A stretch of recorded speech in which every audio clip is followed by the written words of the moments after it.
un momento, ¿verdad?, de lo que es el enfoque de estar enfocado en su iglesia. Vamos a tomar, es más que nada como una presentación. Lo que queremos afirmar claramente el pensamiento y el entendimiento de la iglesia acerca de esto que estamos nosotros compartiendo en este tiempo. Es muy importante que entendamos que cuando hablamos del tema de la iglesia, que es algo que supuestamente estamos familiarizados, porque eso somos, ¿verdad? Y eso es lo que hacemos. Pero a veces debemos refrescar cuál es la definición y la intención y el propósito de Dios cuando Él estableció todo esto, porque todo esto fue creado por Él. En el principio establece la palabra que Dios creó una familia. Dios estableció una familia con la cual Él iba a convivir y iba a relacionarse. Sabemos la historia registrada en el libro de Génesis. Vemos entonces todo el proceso de la redención y la restauración a través de los tiempos, Dios prevaleciendo a la familia en un propósito divino y un propósito de poder para que llegara nuestro Redentor Jesucristo, y Jesús viene a restaurar el orden de Dios y restaura lo que es la familia de Dios.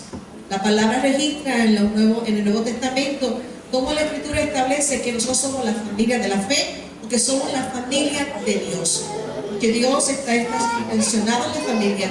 De parte aún más, la Escritura establece también, el apóstol Pablo, que en el Señor está establecida toda la familia de la tierra, amén, de los cielos. Y entonces cuando hablamos de la iglesia, vemos que en el ministerio de Jesús fue muy intencionado a establecer esto que llamamos nosotros iglesia.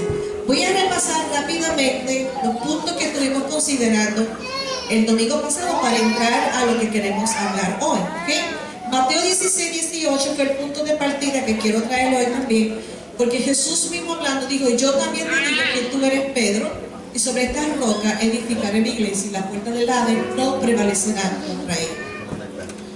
Y aún la muerte podrá vencer la iglesia del Señor. En este punto ustedes saben que era cuando Jesús estaba haciendo un sondeo. ¿Qué dicen por ahí? Que soy yo. ¿Qué dicen ustedes, discípulos? Lo hemos compartido muchas veces. Pero aquí Jesús está aclarando algo, está dejando saber a sus apóstoles, en ese momento discípulos: todo este asunto que yo estoy haciendo se trata de mí. Esta es mi iglesia y yo soy el que la voy a edificar. Así que el asunto de tu vida y el asunto mío, nuestras vidas están siendo edificadas en el Señor, porque Él dijo: yo edificaré mi iglesia. ¿Cuántos levantan las manos porque son su iglesia? Amén. Cuando hablamos el domingo pasado definiendo la palabra iglesia, viene de la palabra griega eclesia, y en su definición más simple significa los llamados aparte o los llamados a salir. Iglesia se refiere entonces a aquellos que han sido llamados a salir de su lugar en el sistema del mundo, que se han separado aparte para su Dios, y sabemos que estamos separados y hemos sido trasladados al reino de Dios. Primera de Corintios 12, del verso 12 al 31, pero resaltando nada más 12 y 13, lo tenemos ahí proyectado, dice: porque así como el cuerpo es uno y tiene muchos miembros, pero todos los miembros del cuerpo, siendo muchos, son un solo cuerpo, así también Cristo, porque por un solo espíritu fuimos todos bautizados en un cuerpo. Estuvimos hablando de que nosotros fuimos, al venir a Jesús, fuimos bautizados e integrados al cuerpo de Cristo. Pablo lo describe a la iglesia y describe cómo a través del acto sobrenatural del nuevo nacimiento hemos sido bautizados en un mismo cuerpo, siendo muchos miembros pero un solo cuerpo, el cuerpo de Cristo, el cual es un organismo vivo. Cuando hablamos de esto es muy importante resaltar algo que hablamos el domingo pasado, es que nosotros podemos vernos como iglesia aquí a nivel local y todos somos miembros de un lugar que se llama iglesia, pero creo que sepan que cada iglesia local es miembro del cuerpo glorioso del Señor que llena la tierra del conocimiento de su gloria. La palabra iglesia no se refiere a un edificio o estructura física hecha por manos de hombres, sino que consiste en el pueblo de Dios que está edificado juntamente en un edificio espiritual para la habitación de Dios. Y la base escritural es Efesios capítulo 2, del 19 al 20. ¿Ven? La iglesia tampoco es una sociedad, una organización, una secta, una denominación o una religión. No es esto. La iglesia es su iglesia. El Señor Jesucristo es el Señor, el centro, el fundamento, la cabeza y la autoridad de este organismo vivo. La iglesia fue instituida y establecida por nuestro Señor Jesucristo, lo mismo en la escritura que leímos ahorita, Y Él la nombró su iglesia, la cual Él edifica, y a la iglesia le entregó las llaves de su reino y la estableció con propósitos en Él. La iglesia de Jesucristo es el último instrumento de Dios para extender su reino en la tierra antes de la segunda venida del Señor. Vamos rápidamente a recordar lo que estuvimos hablando el domingo pasado. Esas escrituras de Mateo, Primera de Pedro y Efesios son las bases escriturales de estos últimos puntos que acabo de mencionar de la iglesia. Presta atención. Nuestro Señor Jesucristo se refirió a su iglesia en dos ocasiones en términos específicos. En Mateo 16, que fue lo que tuvimos lectura, se refiere a la iglesia universal. Y en Mateo 18 hay una referencia a Jesús mismo hablando y hace referencia a lo que es la iglesia local. Muy importante en ese punto que nosotros no podemos decir que realmente estamos militando como iglesia del Señor si no estamos sometidos bajo una cobertura y en una sujeción en una iglesia local. No hay miembro de la iglesia del Señor que ande fuera, que no esté integrado y que no rinda cuentas en una iglesia local. La iglesia universal es el primer término que vimos aplicado a iglesia en Mateo 16. La iglesia universal es la iglesia invisible, mística, la cual es el cuerpo espiritual de creyentes de todas las generaciones, tanto vivos como muertos, que se han apartado a sí mismos para Dios y se han alineado con sus divinos propósitos. Jesús se refiere a su iglesia universal como un organismo vivo, con naturaleza espiritual y victoriosa en Él. La iglesia local, ahora hablando de lo que es la iglesia local, que es Mateo 18, es la iglesia que es tangible, que es visible. Miren para su lado, esto es iglesia, no estructura, pero no de la gente, es visible, es tangible, es la expresión visible de la iglesia del Señor desde un local. Las iglesias locales componen la gran iglesia universal, y la iglesia local puede ser definida como la expresión local de creyentes que se reúnen regularmente. La iglesia local, la palabra describe en el Nuevo Testamento como todo aquel llamado creyente o cristiano estaba conectado vitalmente con el cuerpo de Cristo en y a través de una iglesia local. Aquellos que eran agregados o integrados al cuerpo de Cristo eran llamados iglesia. Registra así la escritura, especialmente el libro de los Hechos. La iglesia local es un pueblo que se reúne para un propósito en Dios, está estructurada en el patrón del Nuevo Testamento.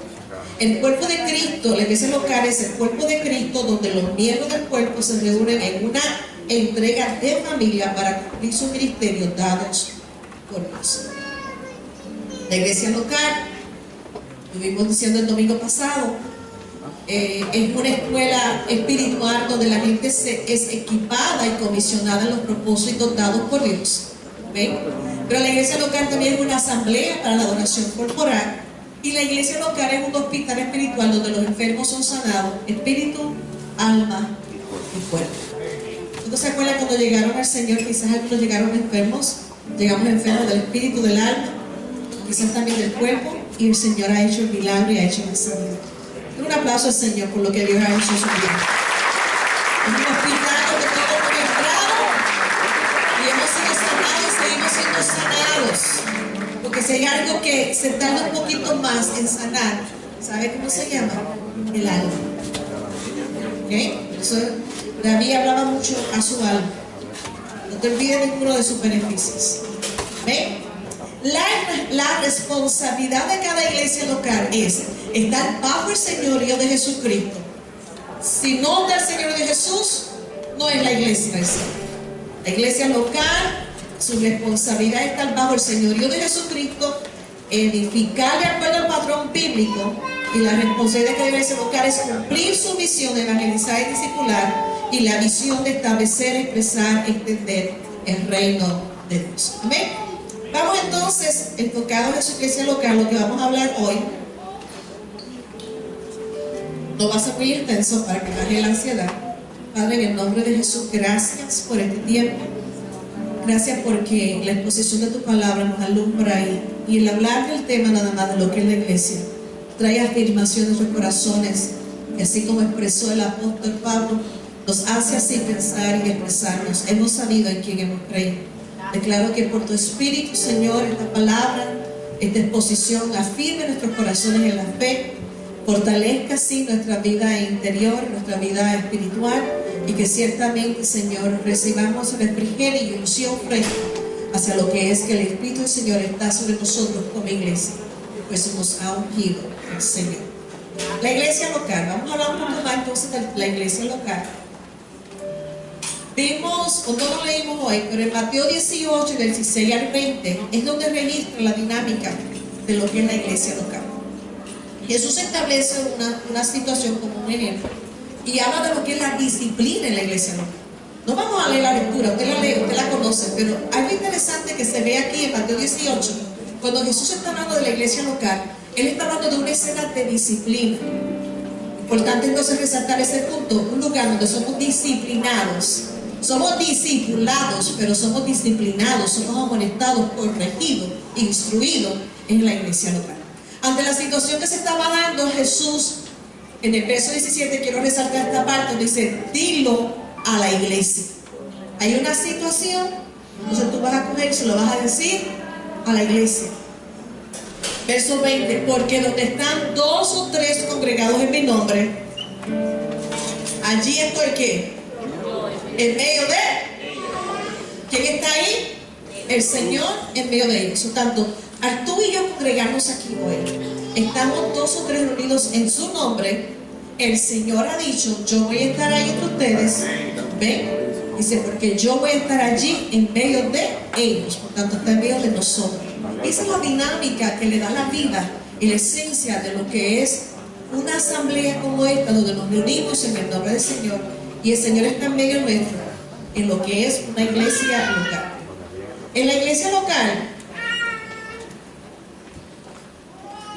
un grupo de personas de cierta localidad se reúnen en el nombre del Señor Jesucristo. Por ejemplo, nosotros en esta localidad aquí, llamada La Cerámica, Carolina, Puerto Rico, estamos aquí reunidos, en esta localidad. ¿Ven? Y dice, podemos ver acá en la escritura, no, donde nos establece entonces que se reúnen en el nombre del Señor y son identificados. ¿Por qué? La iglesia es identificada, número 1, por nuestra confesión de fe. Nuestra confesión de fe es acerca de Jesucristo como nuestro Señor y Salvador. Somos identificados por el estilo de vida disciplinado, porque somos disciplinados ¿en dónde? En la palabra. ¿Ven? La instrucción de la palabra que va transformándonos. Somos identificados por guardar obediencia al manual de Dios, que es la Sagrada Escritura, la Biblia. Ese es nuestro manual, esa es nuestra guía. Y lo que queremos siempre es alinearnos a esa palabra escrita y establecida. Son identificados por un gobierno. Hay un gobierno de ministerios establecidos por Cristo y son identificados por un buen testimonio en Jesucristo. Amén. Eso lo vemos a través no solamente del Evangelio, lo vemos en el libro de los Hechos y lo vemos también en las cartas. Los apóstoles hablando a la iglesia local. La iglesia del Señor Jesucristo es regida por y conforme el gobierno de Dios.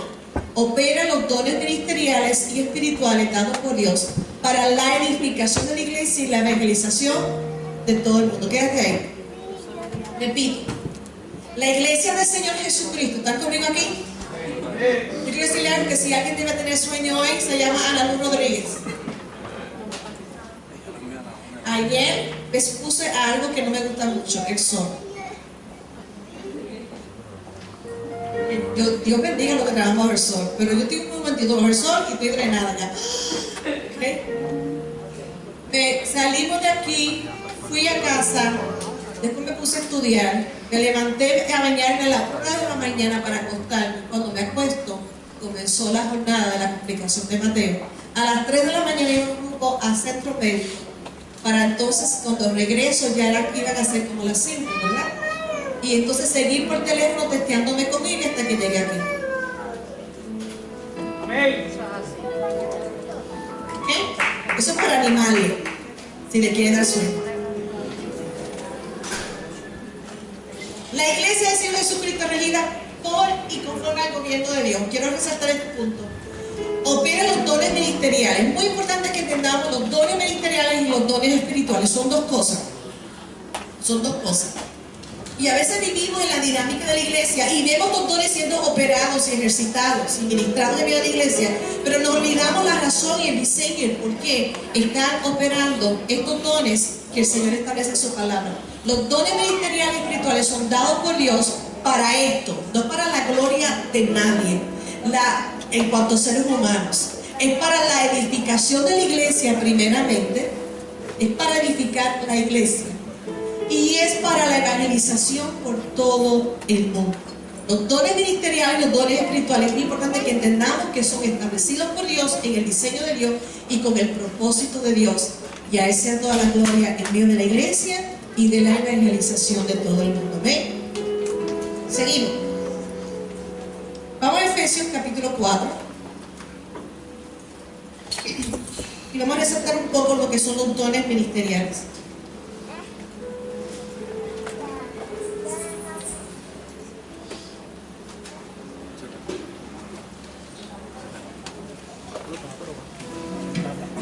¿Quiere buscar la Biblia mejor? Porque marque su Biblia, identifique.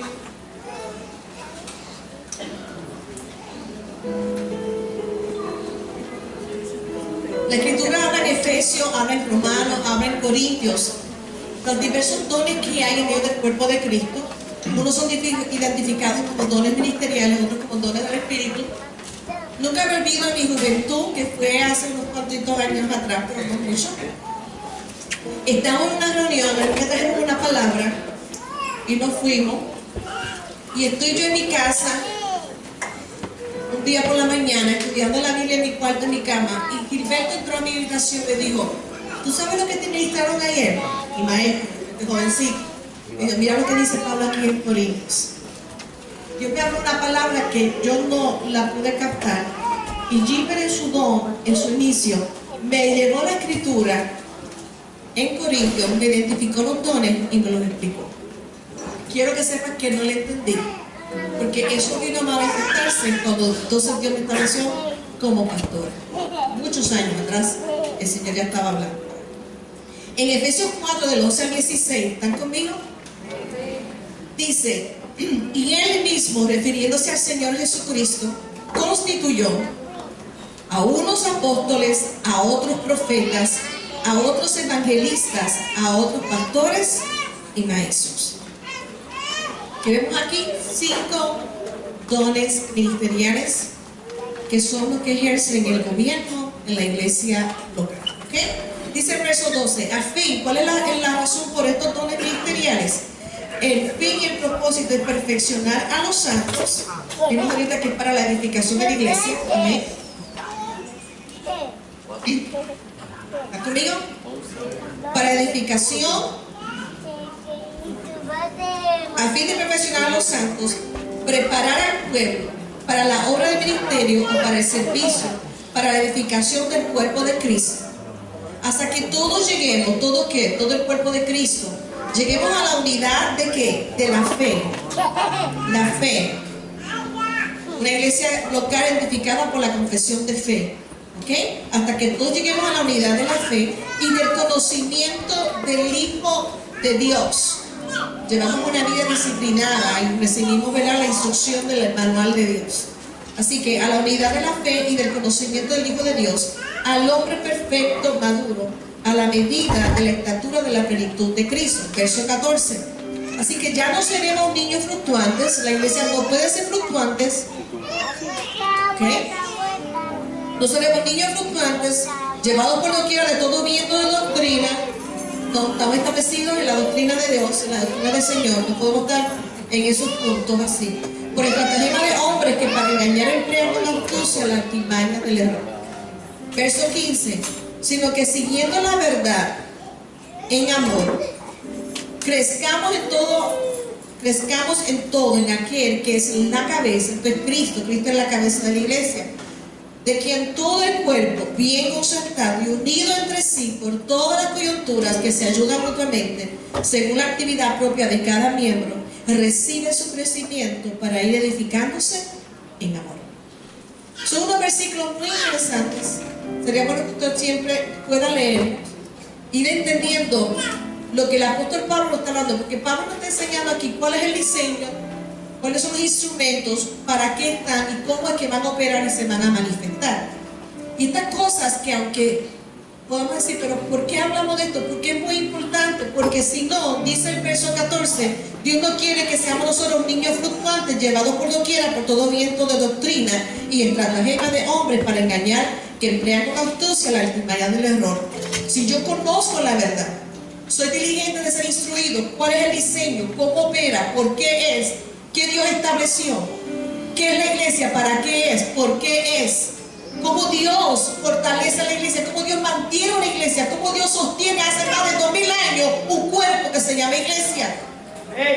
Con tantos vientos de doctrinas que hay por ahí, con tantas herejías que hay por ahí, barbaridades, con tantas religiones, criterios, humanismo, filosofías, cosas que parecen de bien, caminos de bien, pero sus fines de muerte.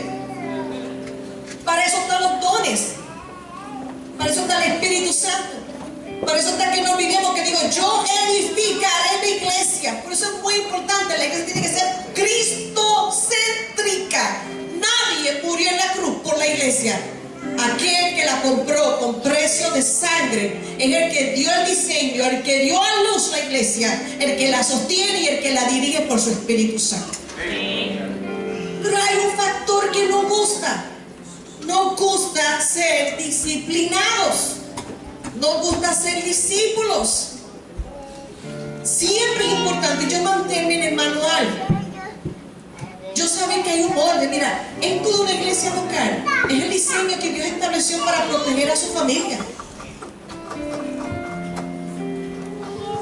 Usted no deja un hijo abandonado en la calle, porque viene cualquiera y se lo puede ¿qué?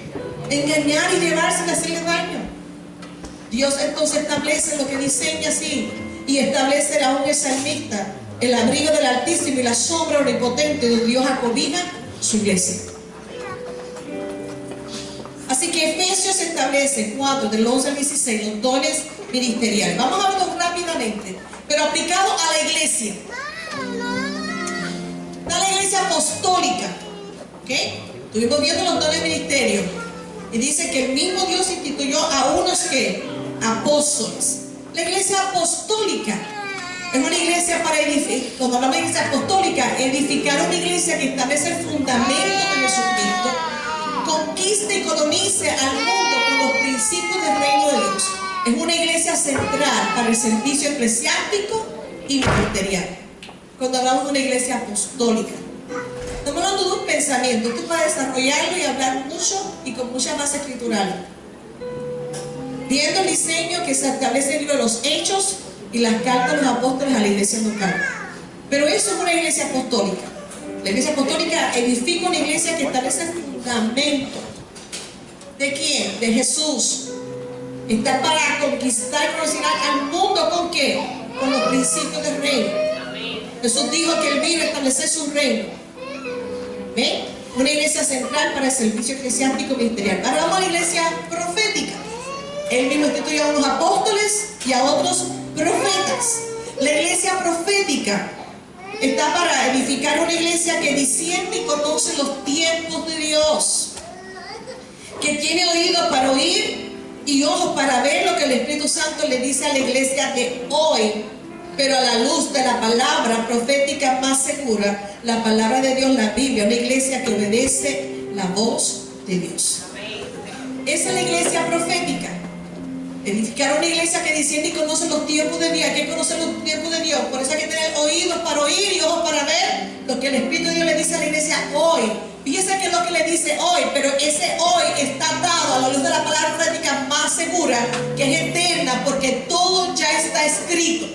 Una iglesia profética no puede venir con nada que ya está escrito, estipulado y establecido desde la eternidad por la voluntad de Dios, creador y hacedor de maravilla, y de Jesús, el Redentor. Porque todo lo profético es delicado. Porque así dice el Señor y así dice el Señor. No es que así dice, así dijo ya el Señor. Porque ya está escrito. La iglesia profética de hoy, a la luz de la palabra profética más segura, que es la palabra de Dios, una iglesia que obedece la voz de Dios. Pero está la iglesia evangelista.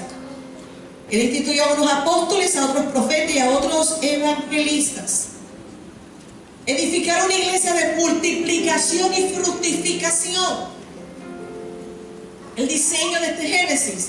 Multiplicados, fructificados, y lo vemos, ¿verdad?, en el ámbito natural. Se multiplicaban los seres humanos, pero en el cuerpo de Cristo se multiplican las vidas en salvación y se fructifican en Él. La iglesia evangelista edificó una iglesia de multiplicación y fructificación que responde a la gran comisión de predicar el Evangelio. Entendemos que el corazón del Evangelio está en que de tal manera amó Dios al mundo, a la humanidad, que ha dado a su Hijo unigénito para que todo aquel que en Él crea no se pierda, mas tenga. La iglesia evangelista. El mensaje del Evangelio estriba en que lo más importante es la salvación del hombre. Lo más importante es la salvación del hombre. Por eso, esas escrituras que usted ve de Lucas, presentamos estas parábolas. La primera que quiero presentar es que el sembrador salió a sembrar la semilla del Evangelio del Reino. Y la próxima es que el siervo sale a invitar a todos para el gran banquete del Reino. El sembrador salió a sembrar, pero vino el siervo a buscar a todos los que estaban invitados para el gran banquete. Es donde el Señor establece, porque yo quiero que mi casa se llene. Amén. ¿Ustedes dicen amén a la palabra del Señor? Así que el sembrador, lo que está sembrando la semilla del Evangelio del Reino, y el siervo está invitando para el banquete del Reino de Dios. La iglesia evangelista, una iglesia que responsable e intencionadamente anuncia las buenas noticias de Jesucristo de acuerdo a los 4 evangelios del Nuevo Testamento de la Biblia. Una iglesia que de una manera responsable, de una manera intencionada, que va a anunciar las buenas noticias de Jesús. Pero de acuerdo a qué, vamos a ver los 4 evangelios del Nuevo Testamento de la Biblia. Veamos el primer evangelio, Mateo. Mateo y Lucas. Entonces yo le dije a ellos ya que yo no le puse los nombres del evangelio, porque se cree que ellos van a creer que fue la abuela, fue la mamá que le quiso poner Mateo y Lucas. Le faltaba a Valentina se llamara Juana y Leo se llamara Marcos. Ahí estaban. Mateo. Miren, chiste. Cuando yo parió los gemelos, yo bien emocionada, envié un texto que decía Mateo, tanto y tanto, y Lucas, tanto y tanto. Pero lo que yo puse ahí fue cuánto pesó y cuánto midió. ¿Sabe que había gente buscando los versículos en la Biblia? Mateo, una iglesia conforme el evangelio de Mateo. Es una iglesia agresiva que el evangelio comienza con el ministerio de ¿quién? De Juan el Bautista. ¿Qué hacía Juan el Bautista? Abriendo camino y anunciando que el reino de los cielos que se ha acercado. Es una iglesia agresiva en el evangelio, predicando las buenas noticias del reino, y presenta a Jesucristo el Rey. Mira qué bueno. Lidia Pérez, qué bueno. Una hija hermosa honrando a su mamá. Si no la ven aquí, ella está cuidando de su mami, que es la mamá del pastor Cheo. Un aplauso por Lidia, que te bendiga. Bueno. La iglesia evangelista, conforme al evangelio de Marcos, es una iglesia discipuladora, de enseñanza, con un ministerio relevante en la palabra, y presenta a Jesucristo el siervo. Lucas es una iglesia que es fiel testigo de Jesucristo, de manera que el escritor Lucas, dicen que era un médico, de una manera tan detallada y tan ilustrada, presenta una iglesia que es fiel testigo de Jesucristo y presenta a Jesucristo el Salvador del mundo. Fíjate que está así, que Hechos comienza diciendo, el libro de los Hechos, que el escritor fue Lucas, comienza diciendo cómo el Señor, cómo Él le pudo resumir y explicarle, decirle todo lo que el Señor hizo, y continúa registrando lo que el Señor continúa haciendo en el libro de los Hechos. ¿Ven? Juan, el Evangelio según Juan, es una iglesia pastoral, totalmente pastoral. Resátalo, yo soy del Señor, yo soy el buen pastor, su vida da por las ovejas. Es una iglesia pastoral que cuida, guía, alimenta el rebaño de Dios y presenta a Jesucristo, el yo soy el buen pastor. Pero el Señor también estableció que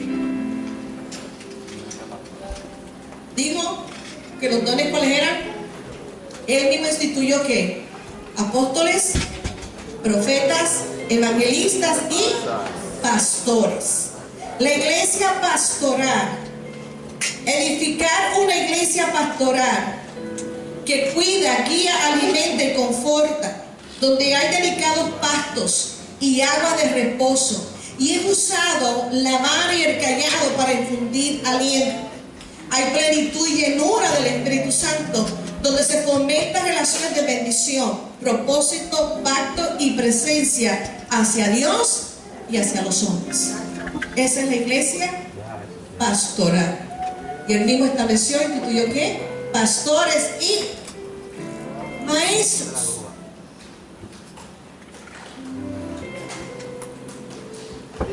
Iglesia de enseñanza.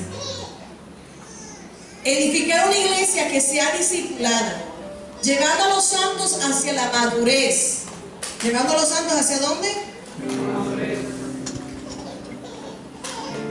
Llevando a los santos hacia la madurez para que alcancen su destino y su propósito en Dios y sean equipados para realizar la obra del ministerio, dando énfasis a la enseñanza relevante de la palabra a través de los distintos ministerios bíblicos, como mencionamos, apóstol, profeta, evangelista, pastor y maestro, lo que resulta en una iglesia madura y balanceada, lo que vemos en Efesios capítulo 4, ¿verdad? Una iglesia madura y balanceada donde las personas nacen de nuevo, son discipulados, capacitados, movilizados a descubrir su gracia y su don funcional en el cuerpo de Cristo. ¿Cuándo dicen amén? Den gracias al Señor. Den un aplauso al Señor, amén.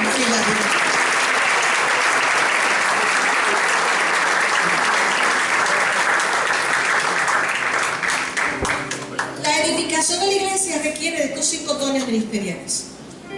No solamente de que realmente Dios establece los dones ministeriales porque unge, separa, Él establece, instituye estos dones ministeriales, sino porque la iglesia se acopla a este diseño de lo que es los dones ministeriales para la edificación del cuerpo de Cristo.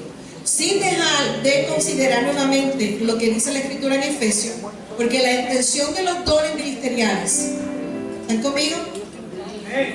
La intención de los dones ministeriales es para la edificación del cuerpo de Cristo. ¿Para qué? Para preparar al pueblo para la obra del ministerio, para el servicio, la edificación, pero para que todos lleguemos a la unidad. Pero también quiero resaltar, para que no seamos arrastrados, como dice aquí, llevados por doquiera de todo viento de doctrina y estratagemas de hombre. ¿Amén? ¿Amén? ¿Usted quiere permanecer? Echar buenas raíces, crecer, convertirse en un árbol frondoso, fructífero, permanezca en el diseño de Dios. Cuando hablamos de los dones ministeriales para la edificación del cuerpo de Cristo, tenemos que entender que nosotros tenemos que procurar que nuestra iglesia local cumpla con este diseño apostólico, profético, evangelístico, maestro, pastor y maestro. ¿Cuánto pueden mencionar los 5 dones? ¿Cuál es primero?